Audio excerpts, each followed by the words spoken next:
বেদ বিধির ঊর্ধ্বে, এরা বেদ বিধির ঊর্ধ্বে মানে বিধির ঊর্ধ্বে, এদের বলা হয় পাগল। পাগলের আবার কোন নিয়ম আছে? মতুয়ারা দেখবেন যখন দল প্রবেশ করে, দেখবেন যে ঘরে বসে থাকে, কখনো কাউকে কিছু বলে না, চুপচাপ চুক্তি হয়ে থাকে। কিন্তু মতুয়ার দল যখন যায় তখন তাদের জোর কেমন, মানে পৃথিবীটা মনে জয় করে নেবে, এত শক্তি কোথা থেকে আসে? কারণ ও জানে যে হাজার বছরের গোলামরা, হাজার বছরের ওই মালিকরা আমাদেরকে গোলামি করে রেখেছিল, আমাদেরকে এক ঘরে করে রেখেছিল। আজ গুরুচাঁদ ঠাকুর, হরিচাঁদ ঠাকুর, গুরুচাঁদ ঠাকুরের সেই অভম বার্তা, যার দল নেই তার বল নেই, আমি আজ দলে আছি, আমি আজ স্বজাতির দলে হরিনাম গুরুচাঁদের কীর্তন করে দলে দলে মতুয়ার দলে নিয়ে আজ আমি ওরাকান্তি ধামে পতিত হচ্ছি, আমি ধামে যাচ্ছি। আমি আর একা নই, আমার গায়ে শক্তি আছে। তাই পাগল গোসাইরা যখন দল নিয়ে যায় তখন তাদের গায়ে অপরিমেয় শক্তি দেখা যায়, কেউ তখন শক্তিহীন নয়। দেখবেন এদিকে লাফ মারে, ও ওদিকে লাফ মারে, ও উঁচু হয়ে লাফ মারে, কোনো তাও নাই। এটা হচ্ছে মতুয়া, এতে কোনো বেদ বিধি নাই। এখানে এই গানের পর ওই গান, ওই গানের পর ওই গান, এটাও কিন্তু আমাদের ঠিক না। আমরা অকামনা প্রেম ভক্তি, এরা বেদ বিধির ঊর্ধ্বে। আমি যখন এখানে আসি একটা লেখা দেখেছি, কুকুরের উচ্ছিষ্ট প্রসাদ পেলে খাই, বেদ মানেটা ভুল আছে, বেদ বিধি শৌচাচার নাহি মানি তাই, কোথায় ব্রাহ্মণ দেখো কোথায় বৈষ্ণব, স্বার্থ বেশে অর্থ লোভী যত ভণ্ড সব। তার মানে এই কথাটা, এর থেকে আর কিছু লাগে না, এর থেকে আর কিচ্ছু লাগে না। কিন্তু এখন একটা কথা বলবো, এ কথা বললে ঠাকুর মশাইরাও হয়তো রাগ করবেন এই বাড়ি। কারণ যে বাড়িতে এত বড় একটা পানি রেখা হলো, সেই মন্দিরেই কিন্তু বেদ বিধি রেখা হয়েছে। তার মানে এই যে ঠাকুর বাড়ি, আপনারা রাগ করবেন হয়তো, কারণ একটু সত্য কথা বলতেই হবে। বেদ বিধি যদি এখানে বলা হচ্ছে বেদ বিধি, শৌচাচার মানি না, হরিচাঁদ ঠাকুরের কথা লিখেছে কারা? এই বাড়ির মালিক। এই বাড়ির মন্দিরে কেন বেদ বিধি থাকবে? আমি আশীর্বাদ করব, আমি প্রার্থনা করব তারা এই বিষয়ে সজাগ দৃষ্টি রাখবেন। কারণ এটা যদি লেখা হয় তবে ওটাকে রাখা যাবে না, আর ওটা যদি রাখা হয় এটাকে রাখা যাবে না। এটা হচ্ছে প্রথম কুসংস্কার, আমরা সংস্কার। কারণ হরি গুরুচাঁদ ঠাকুর আসার আগে আমাদের মধ্যে কোনো পাগল ছিল, কোনো সাধু ছিল, কোনো শিক্ষিত ছিল? কেউই তো ছিল না। কারণ এই বলদ জাতির কাছে কেউ আসেনি। আপনি রাম বলেন, কৃষ্ণ বলেন, গৌরাঙ্গ বলেন, কেউ এই বলদ জাতির জন্য এসেছে? কেউ এসেছে? দেখাতে পারবেন? দেখাতে পারবেন না। কারণ অসুবিধা হচ্ছে, কারণ মহাপ্রভু নিজে শূদ্রদের বাড়িতে ভাত খেয়েছে, তাদের হাতে রান্না খেয়েছে। মহাপ্রভু 5খানা প্রামাণ্য গ্রন্থ, 1খানা গ্রন্থ আমাকে দেখাতে পারবেন না। আমি ওপেন চ্যালেঞ্জ দিচ্ছি যে একটা গ্রন্থ খুলে আমাকে দেখান যে মহাপ্রভু সে শূদ্রের বাড়িতে তাদের রান্না, আমাদের মায়ের হাতে রান্না খেয়েছে, দেখাতে পারবেন। বরং তিনি যদি যেতেন শূদ্রদের বাড়িতে, তবে তার একজন ব্রাহ্মণ পাচক, মানে যে রান্না করে, সঙ্গে নিয়ে যেতেন।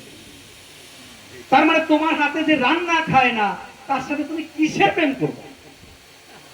আমার একটা বক্তব্য আপনারা প্রায় শুনেছেন, প্রেম যদি করতে হয় তার সাথে করো যে তোমার সাথে প্রেম করতে চায়। ভালো তাকেই বাসো যে তোমাকে ভালোবাসতে চায়। এমন কাউকে ভালোবেসো না যাকে শুধু তুমি ভালোবাসতে চাও। এই মৃত জাতিকে, এই মৃত জাতিকে হরিগুরুচাঁদ ছাড়া কেউ ভালোবেসেছে? কেউ প্রেম করেছে? কেউ করেনি। যখন করেনি, আমি কেন তাকে সাথে প্রেম করতে যাব? ঠাকুরদা বলেছে এটা করো সেটা করো, না আমি কেন করব?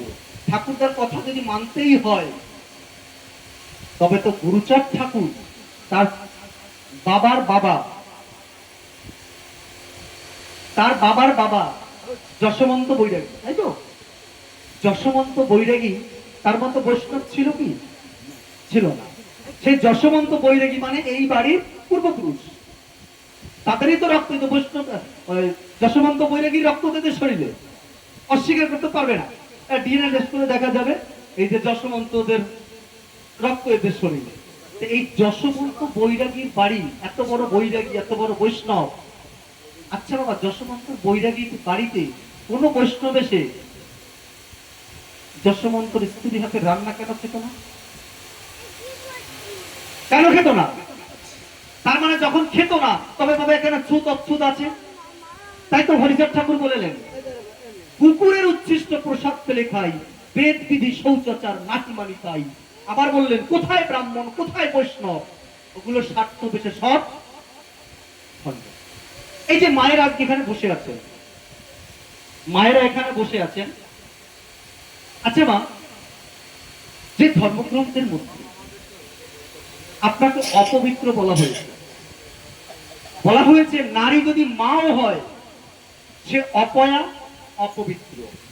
মন দিয়ে শুনবা কিন্তু, যদি সে স্ত্রী হয় সে অপয়া, অপবিত্র। সে যদি বোনও হয় অপয়া, অপবিত্র। আমার যে বইটা বেরোতে চলছে সেই বইটার মধ্যে এগুলো পাবেন। এবং সে যদি বোন হয় সে অপয়া, অপবিত্র। কারা বলেছে? এই রামকৃষ্ণ গৌরাঙ্গ দলের যত বৈষ্ণবীয় যে গ্রন্থগুলো আছে সেখানে নারীকে নরকের দ্বার, অপয়া, অপবিত্র বলা হয়েছে। আচ্ছা, জাম গাছের বিচি দিয়ে কি হবে? জাম গাছ হবে। কাঁঠাল গাছের বিচির থেকে কি হবে? অন্য গাছ তো হবে না। তবে মনে আমি ধরে নিলাম আমার এই মা অপবিত্র, একে অপবিত্র বলা হয়েছে। তবে সন্তান কি হবে? অপবিত্র সন্তান হবে। তবে রাম কার পেটে জন্মেছে? কৃষ্ণ কার পেটে জন্মেছে? গৌরাঙ্গ কার পেটে জন্মেছে? তোমরা যখন শাস্ত্র গ্রন্থে লিখেছো নারী জাতি অপবিত্র, নারী জাতি অপবিত্র, তো অপবিত্র নারী জাতির পেটে ভগবান জন্মগ্রহণ করলেন কি করে? তাই ভগবান অপবিত্র ভগবান? আমার কথা নয়, আমাকে কেউ গালাগালি করবেন না, ঠিক তো? এই ভীতিটা কে ভাঙল? নারী পবিত্র, নারী চার দেয়ালের মধ্যে থাকবে না, নারী সন্তান জন্মদানের মেশিন নয়, এটাকে সর্বপ্রথম কে বলল? এই কৃষ্ণদাসের মেজ ভাই, কৃষ্ণদাস ঠাকুরের মেজ ভাই এই কথাটা বলল, ওই যশোমন্তের পোলা। তিনি বললেন, না, নারী অপবিত্র নয়, নারী সন্তান জন্ম দেওয়ার মেশিন নয়, নারী ছোট নয়। নারী যদি উন্নতি না হতে পারে এই জগৎ উন্নতি হবে না। তাই মায়ের উন্নতি সবার আগে, তারপরে সমাজ চলবে। নারী শিক্ষা পৃথিবীর ইতিহাসে শ্রী তারতন্য সরকারের লেখন স্মৃতি হরিলীলামৃতের আগে আপনি একটি ধর্মগ্রন্থ, একটি সাহিত্য, একটি কবিতা, একটি গল্প আমাকে দেখাতে পারবেন যেখানে একটি নারীকে বিচারক বানানো হয়েছে? আছে? আমি পাইনি। ঘরে প্রায় 3-4 হাজার বই আছে, কিন্তু আমি কোনো বইতে পাইনি যে নারীকে বিচারক সাজানো হয়েছে। কে সাজিয়েছে? ওই যশোমন্তের ছেলে, ওই বেটাই তো করেছে সবকিছু। ওই যশোমন্তের ছেলে নারীকে মূল্যায়ন করেছে। আজ তাই নারীরা ঘরের বাইরে এসে হরিনামের প্রেমে প্লাবিত হয়ে সন্তানকে মানুষ করে শিক্ষার আলো জ্বালিয়ে হরিবল হরিবল বলে ভেসে যাচ্ছে। আর কেউ করে? আমি ভালো কাকে বাসবো? আমি ভালো কাকে বাসবো? আমি স্কুলে গেলে হরিচাঁদ ঠাকুর সর্বপ্রথম, আপনারা অনেকেই বলেন গুরুচাঁদ ঠাকুর শিক্ষার জন্য চেষ্টা করেছেন, কিন্তু তার আগে আরেকজনে করেছিলেন, তিনি হচ্ছেন হরিচাঁদ ঠাকুর। তিনি একটি পাঠশালা করেছিলেন। সেখানে কিসের বিনিময়? যে মা মানে বেতন তো দিতে পারবে না, মাছ দিয়ে ধান দিয়ে বিনিময় প্রথা করে। তো যখন পাঠশালাটা করলেন তখন ওই গ্রামের কুচক্রী যারা, কুচক্রীরা বললেন, এই তোরা তো ছোট জাত, তোরা ছোট জাত, তোরা ব্রাহ্মণের পায়ের তলা থেকে জন্মেছিস, তোদের কাজ হচ্ছে ব্রাহ্মণের সেবা করা, পুজো করা, ব্রাহ্মণের পা ধোয়ানো, জল খাওয়া। তোরা স্কুলে যাবি কেন? ওই যশোমন্তের কোলা একটা পাঠশালা খুলেছে, আর তোরা ওখানে যাবি? তোরা তো স্বর্গে যেতে পারবি না, তোরা তো পাপ করছিস। একটা কাজ কর। ওমা, খারাপ লাগছে? তোদের যদি স্বর্গে যেতে হয় তো ব্রাহ্মণের পা ধোয়ানো জল খাবি, ওই যশোমন্তের কথায় চলবি না। একটা কাজ কর, ওই পাঠশালাকে আগুন দিয়ে পুড়িয়ে দে রাতের অন্ধকারে।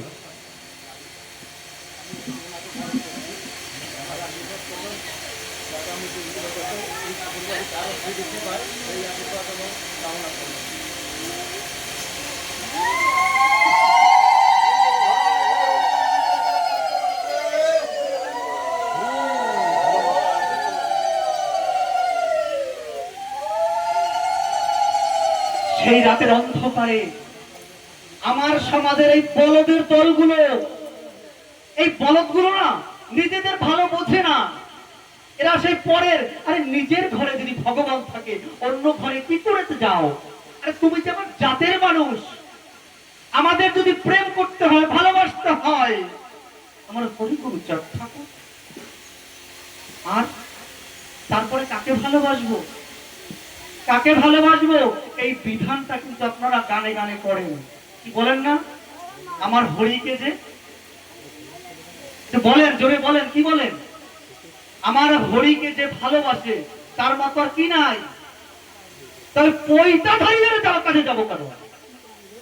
যারা আমার ছোঁয়া খায় না, যারা আমার ধারে যায় না, যে আমি ছুঁয়ে দিলে অপবিত্র হয়, আমার বাড়িতে মাঙ্গলিক কাজ করতে পড়ে, আমার হাতে রান্না খাবে না, তাই আমাদের এই যে পয়তা, এই যে কণ্ঠের হাত, এই মালাগুলো পড়লে দেখলে আপনার ভক্তি আসে না, প্রেম আসে না, চোখে জল আসে না? যারা তুলসীর মালা পড়ে আছেন রাগ করবেন না। একটা তুলসীর মালা তৈরি করতে হলে একটা জ্যান্ত তুলসী গাছকে কাটতে হয় না, তাই তো? একটা জ্যান্ত তুলসী গাছকে কাটতে হয়। এই জ্যান্ত তুলসী গাছটাকে কেটে তারপরে তুলসীর মালাটা পড়তে হয়। আর এই যে মালাটা পড়ছে, এই মালাটা হচ্ছে, যদি আপনি গাছ থেকে ডাব পারেন হবে না। ওই নারকেলটা পেকে যখন পুড়ে যাবে, তার অংশ খাবেন, খাওয়ার পরে অবশিষ্ট যেটা ফেলে দিচ্ছেন সেটাকে এনে গলায় পরিয়ে দিয়েছে, দেখেছেন? তার মানে একটা জীব, একটা গাছকে একটা জীব তো। পরিচয় ঠাকুর বলেছেন, জীবে প্রেম, জীবে দয়া, নামে রুচি, মানুষ খেতে নিষ্ঠা। তার মানে সে কিন্তু একটা গাছকেও নষ্ট করলো। এমন এক দেখবেন আমরা শিঙা বাজাই, এই শিঙা বাজাতে হলে কি একটা পশুকে কি মারতে হয়? ও মরে যায়, তারপরে সেই মরা পশু শিং, এই যে ডাঙ্কা বাজান, চামড়াটা, চামড়া কিসে? মরা পশুর চামড়া। তার মানে আমাদের যে বাদ্যযন্ত্রগুলো, এগুলো একটা জীবকে হত্যা করে করতে হচ্ছে। তো যেখানে ছিলাম, এই মালাধারী যে মানুষগুলো, আপনার প্রেম করতে হলে এদের সাথে করুন না, এদের সাথে করুন, নিজেদের সাথে নিজেরা প্রেম করুন। যারা আপনাকে ঘৃণা করে, গুরুচাঁদ ঠাকুর তো বলেছে, যারা তোদের ঘৃণা করে আর যাবে না তাদের ঘরে। তার মানে আমাকে তো বিধান দিয়ে দিয়েছে, যে আমাকে ঘৃণা করে, তুমি আমাকে ভালোবাসো না, আমি তোমার কাছে ঘষে মেজে কিসের পীড়িত করতে যাবো? আমি তো তার সাথে পীড়িত করতে যাবো যে আমাকে ভালোবাসি বা খারাপ। এটা আমাদের বোঝা উচিত, আমার জাতির মানুষের বোঝা উচিত। আমার জাতির মানুষ যতদিন এই কথাগুলো অনুধাবন করতে না পারবে, ততদিন আমাদের বিপদ। আপনারা জানেন, এখানে কি পূর্ব বাংলার কেউ আছে? আপনারা শুনেছেন আমার ফেসবুক আইডি সুকেশ মিত্র, এই সুকেশ মিত্র আইডিতে গেলে পরে টোটাল 2 বাংলার মতুয়ারা কোথায় কে কেমন আছে জানতে পারবেন। এই যে রানাঘাট আছে না, রানাঘাট রায়নগর, রায়নগরের মাঠপাড়া বটতলার 2টি ছেলে, একটা 28 বছর বয়স আর একটা 30 বছর বয়স, খুব সুন্দর হরিনাম করে। ও হরিবল হরিবল কেউ করলে ওরা পাশে দাঁড়িয়ে থাকলে ওদের চোখের জল এমনি বেরিয়ে যায়। এটা আমারও হয়, কেন জানেন? এই হরিবলের মানেটা আমি জানি। হরিবলের মানেটা আপনারা জানেন কি? হরিবলটা কি? হরিবলটা হচ্ছে এই যে আমরা একজন হরিবল বললে আমরা বলি এটা আমাদের শক্তি। হরিচাঁদ ঠাকুর যখন এক ঘরে হয়েছিলেন, এই ব্রাহ্মণ কুচক্রীদের চক্রান্তে যখন এক ঘরে হয়েছিলেন, তখন ভক্তরা ওই গামছা পরে ঠাকুরের বাড়ি গেলেন, বললেন ঠাকুর তোমাকে এক ঘরে করে রেখেছে পাষণ্ডরা, আমাদের অবস্থা কি হতে পারে? তোমাকে যারা মেরেছে, তোমাকে যারা এক ঘরে করে রেখেছে, তা আমাদের অবস্থা কি হতে পারে? বলছে ওরে তোরা ভয় পাস, আমি তোদের হরি, আমি তোদের হরি, আর তোরা কি? আমার বল, আমার শক্তি, তোরা আমার বল, আমি তোদের হরি আর তোরা আমার বল। এই হচ্ছে হরিবল। হরিবল, এই হরিবল যখন উচ্চারিত হবে, আপনি যদি বোঝেন ওই আমার মানুষ যায়। এই যে সম্মেলনে আপনারা যান, আমি কি দেখি জানেন? আমি সম্মেলনে গেলে আমি পাশে দাঁড়িয়ে দেখি, এই আমার বন্ধু দীপক পাইনকে সেদিন বলছিলাম যে দেখো তুমি কি দেখতে পাচ্ছ? বলছি তো পাগলরা তাল বেতালে নাচ করছে, ডাঙ্কা বাজাচ্ছে। বলছে অসুস্থ দেখছো, এটা দেখছো না? আমার ঘরের মায়েরা, আমার ঘরের বোনেরা, আমার ঘরের ভাইয়েরা, যাদেরকে এক ঘরে করে রাখা হয়েছে, যাদের হরিনাম করার শব্দ ছিল না, কোনো ক্ষমতা ছিল না, তারা আজ হরিগুরু চাঁদের প্রেমে দলে দলে মাতোয়ারা হয়ে একত্রিত হয়ে মিলন মহোৎসবে একত্রিত প্রেমের বন্যায় ভেসে যাচ্ছে। এরা আমার সমাজের মানুষ, আমার মানুষ। এদের দেখলে পরে একটা ভক্তি আছে। যদি আপনার ভক্তির চোখ, এই যে একটা গান বেরিয়েছে দেখবেন, মাংসপিণ্ড লন্ড ভন্ড করলো এই জগৎ শেষ, একটা গান আছে। দুটি মাংসপিণ্ড লন্ড ভন্ড, এই দুটি মাংসপিণ্ড কি? এই মাংসপিণ্ড হচ্ছে আমাদের শরীরে এমন দুটি জিনিস আছে যে জিনিসে কোনো হার নাই, শুধু মাংস, সেটা হচ্ছে আমাদের চোখ। আমাদের কিন্তু কোনো হার নাই, এই চোখ দুটো সম্পূর্ণ মাংসপিণ্ড। এই মাংসপিণ্ড কি বললো? দুটি মাংসপিণ্ড লন্ড ভন্ড করলো এই জগৎ শেষ। তার কি করে? আমার চোখের দৃষ্টি, আমি ভক্তি ভাবে যদি মায়ের দিকে তাকাই, তবে আমার ভক্তি আছে। আমি কুনজরে যদি মায়ের দিকে তাকাই, এই যে মাংসপিণ্ড লন্ড ভন্ড, আমি খারাপ দৃষ্টিতে যদি তাকাই, তবে সেটা খারাপ হবে। এবারই দিলাম, ওই ঘরের মধ্যে গেলাম, 4,000 টাকা পেলাম, একটু চোখের আড়াল হলো, পকেটে নিয়ে চলে এলাম। তার মানে হচ্ছে আমার মাংস, আমার চোখ, এটা একটা খারাপ দৃষ্টি দিয়ে দিন, লন্ড ভন্ড করে দিবে। এই দৃষ্টি ঠিক রাখতে বলছে। এই দৃষ্টি যদি ঠিক রাখতে না পারি, তবে কিন্তু হবে না। এই যে হরিবল, সেই রকম ওই ছেলে দুটি হরি সুন্দর দান করে, অভাবের তাড়না, টিনের একটা ঘর বাড়িতে। নির্বেণ ঠাকুর দেখেছো না? মায়া লাগে তো, কষ্ট হয়। তারপরে মহারাষ্ট্রে কাজে গেছে, কাঠমিস্ত্রির কাজে। ওরা বাংলা বলে, হিন্দি বলতে পারে না।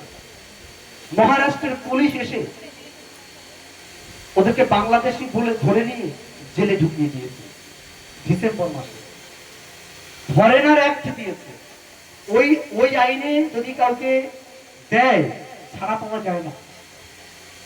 আমার কাছে খবর এসেছে কয়েকদিন আগে, আমি যথারীতি প্রচার করলাম। আমি অসীম কাকুকে ফোন করে, অসীম সরকারকে, আমি মহাসংঘকে জানালাম, যেদেরকে ছাড়ানোর ব্যবস্থা করো। ছেলে দুটি যখন পুলিশের কাছে চলে গেছে, বাড়িতে যখন খবর আসছে, তার মা শোনার সঙ্গে সঙ্গে প্যারালাইজড হয়ে গেল, স্ট্রোক করে। আজকে সকালে সেখানে গিয়েছিলাম। এই যে পরিস্থিতি, এই পরিস্থিতি আমাদের কি করতে হবে? ওই ভাইকে মুক্ত করতে হলে আমাদের একত্রিত হতে হবে। আমরা খুব সম্ভব বতুয়ারা একটা ডাক দেব, কে কোন দল করে দরকার নাই। আমাদের দল মতুয়া দল, আমাদের ওই দলাদলি আমরা করতে যাব না। আমরা এক ছাতার তলায় মতুয়ারা যেখানে, আমরা যাব সেখানে। আমার মতুয়া ঘরের সন্তানকে যারা মিথ্যা কেস দিয়ে আটকে রেখেছে, আমরা তাদের বিরুদ্ধে দাঁড়াবো। কি গোছেন, ঠিক না? ঠিক কিনা? এই চক্রান্ত কিন্তু হচ্ছে। বাংলাদেশি যখন তখন ধরে তাকে বাংলাদেশি কেস দেওয়া হচ্ছে, কিন্তু ওদের কাছে ভোটের কার্ড আছে, আধার কার্ড আছে, সব কার্ড আছে। কাজ হচ্ছে ৭১-এর আগের প্রমাণ দেখাতে হবে, তা তো নেই। তার মানে কি ভয়ঙ্কর পরিস্থিতি আমাদের। এই ভয়ঙ্কর পরিস্থিতিতে দাঁড়াতে হবে আমাদের অবশ্যই মতুয়াদের এক হতে হবে। আর এই মতুয়াদের আমরা চিনবো কি করে? কে মতুয়া বুঝবো কি করে? এই মতুয়াদের চিহ্নের জন্য শান্তি মাতার বিধান আছে। সেই বিধানটা কি? কি বিধান দিয়েছে? ওটা পড়তে হবে। কারণ আচার মালা হচ্ছে আমাদের চিহ্ন। এটা ছাড়া তো আমরা বুঝবো না এই মানুষটা কার, আমার না অন্যের। কারণ আমার সমাজের মানুষ এখন ভেড়ার তলে মিশছে, কিন্তু এই যে ভেড়ার তলে মিশছে, এ বুঝবো কি করে? তিনি আনতে পারছি না তো। আপনারা শুনেছেন কয়েকদিন আগে আমাদের অমৃতদা হার্ট অ্যাটাকে নির্বাণ ঠাকুর জানে, তার স্ত্রী কান্না করে আমাকে বলছে। আমি বললাম যে মতুয়াদের চিহ্ন আছে তো? বলছে হ্যাঁ আছে।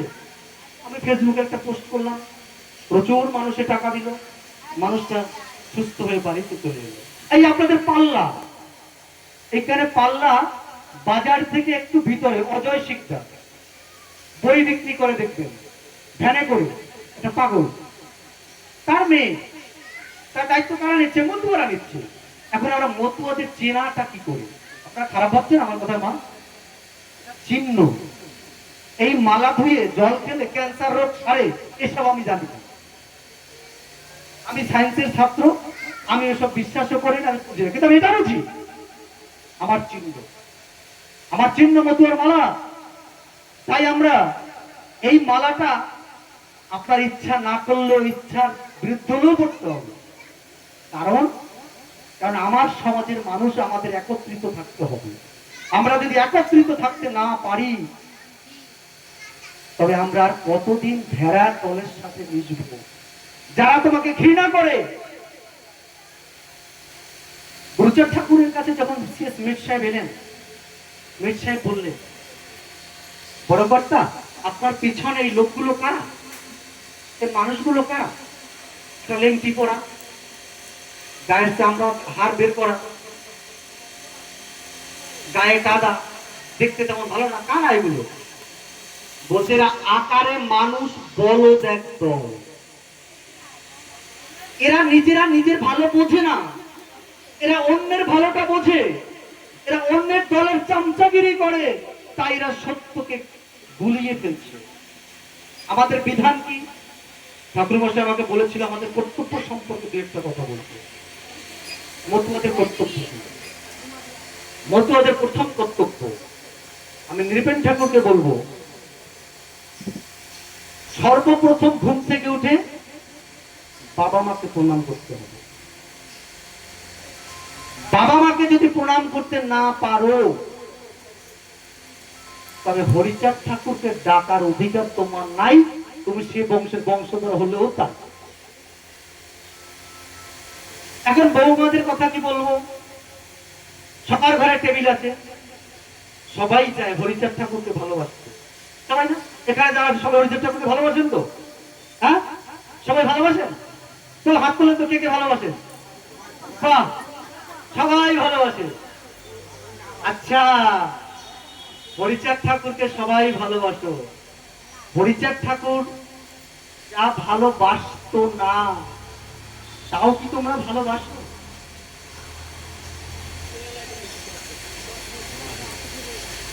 হরিচাঁদ ঠাকুর সর্বপ্রথম ঘৃণা করতো কাদের? ওই ভগবানের সেটা দিবে, তাই তো? তাদের ডেকে এনে পূজা পার্বণ করাচ্ছ কি?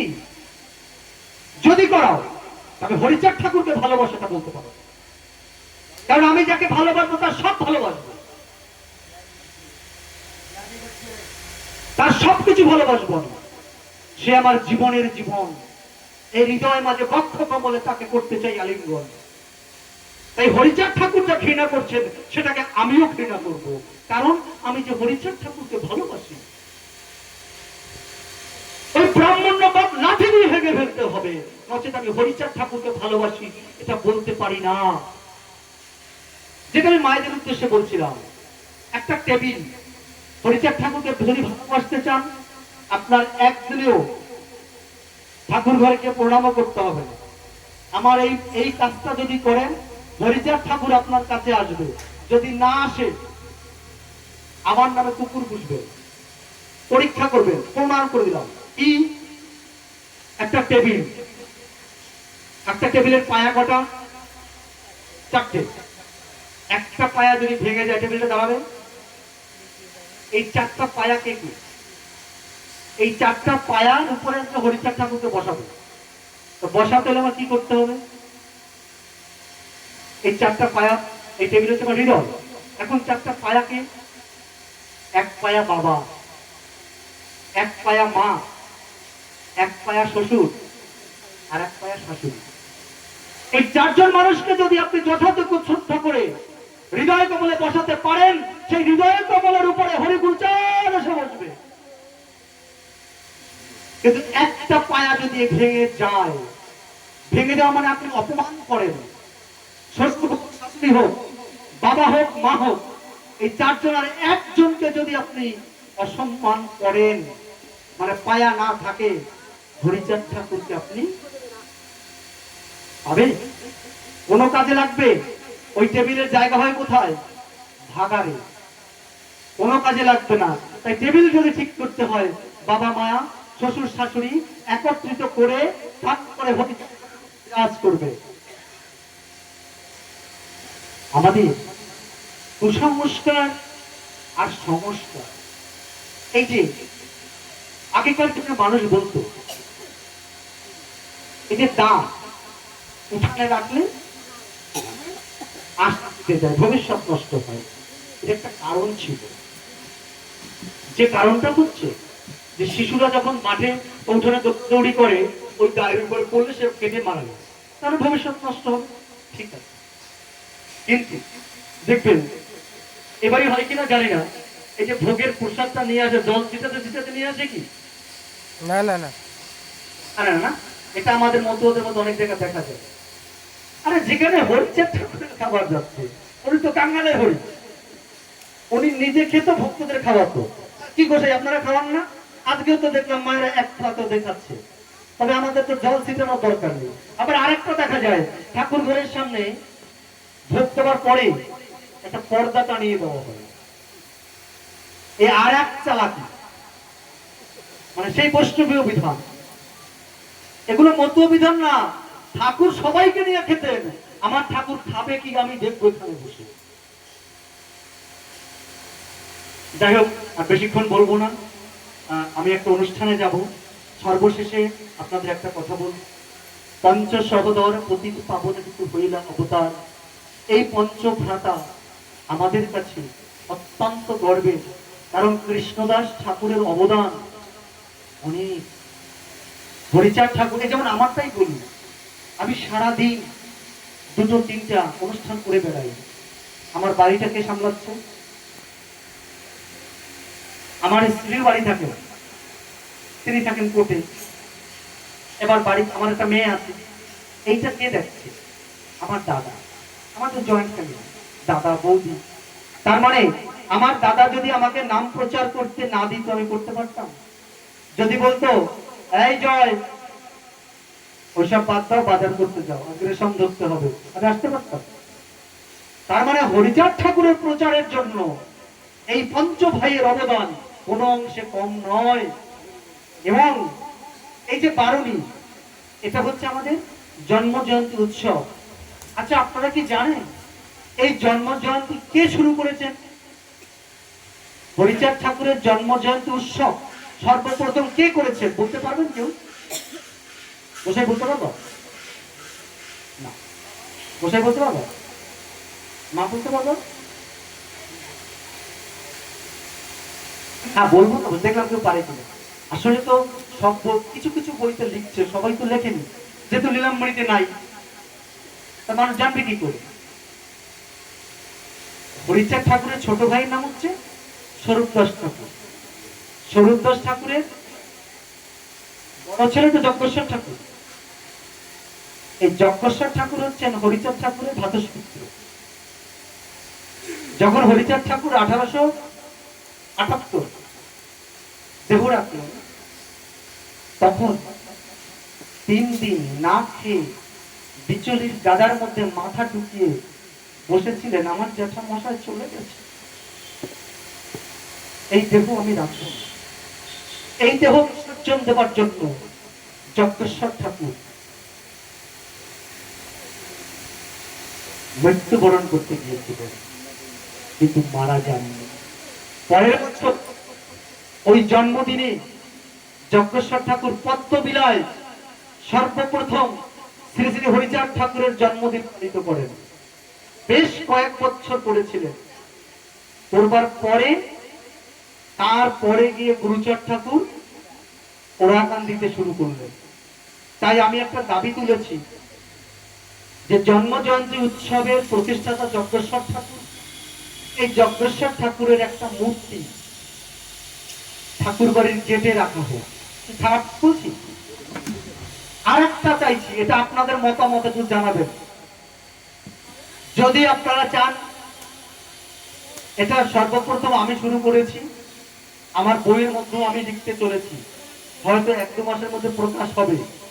সেটা হচ্ছে শ্রীধামে পঞ্চভাইয়ের একটা মন্দির চাই। আপনারা কি রাজি আছেন এই কথাটায়? আপনাদের দেখতে ইচ্ছা করে না? আপনারা বন্দনা গাইছেন, জয় জয় হরিচাঁদ, জয় কৃষ্ণ দাস, জয় শ্রী বৈষ্ণব দাস, জয় গৌরী দাস, জয় শ্রী স্বরূপ দাস, এই 5 ভাইকে গাইছেন বন্দনায়। তা এদের দেখতে ইচ্ছে করে না? কিন্তু আমরা ঠাকুর বাড়ি গিয়ে বড় ব্যথা জাগে, এদের 5 ভাইয়ের কোনো মূর্তি দেখতে পাই না। কষ্ট হয় মা, আমার কিন্তু হয়। আমার কষ্ট হয় বলেই আমি বলেছি, যেটা হতে পারে না।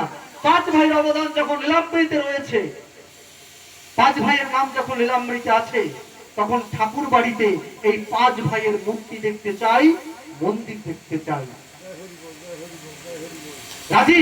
যখন রাজি আছেন, এই 5 ভাইয়ের নাম একটা ধ্বনি হবে, জয় জয় প্রীতে পঞ্চ সহদর হরিবল।